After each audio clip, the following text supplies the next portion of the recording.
শুনো না, আমার এত খুশি লাগতেছে। খুশিতে থাকলে মানুষ অনেক কথাই তো কয়া দেয়। তোমার একটা কথা কই, আজকা পর্যন্ত কোনো সময় তোমার কই নাই। তোমার আমার যখন সম্বন্ধ আইলো তখন কিন্তু আমি তোমার বিয়ে করতে রাজি হই নাই। আমি তো পুরো মানা করে দিছিলাম, কারণ আমি আমার ক্লাস 10-এর যে বয়ফ্রেন্ড ছিল মারুফ, ওরে তো মনে প্রাণে প্রেম করতাম। আমি তো ভাবছি যে বিয়া হইলে আমার মারুফের লগই হইব, কিন্তু আমি আমার লাইফের বেস্ট ডিসিশন তোমারে নিছি যে বিয়া করাটা।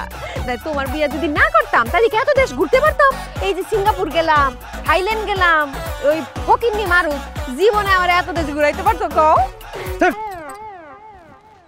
বাসটা তুই যখন জিজ্ঞেসি যে আমার তোমার পছন্দ হয়েছে, আগে কোনো পুরুষের লগে প্রেম আসছিল, মিলামিশা ছিল, এখন কেন এমন করতেছো কে?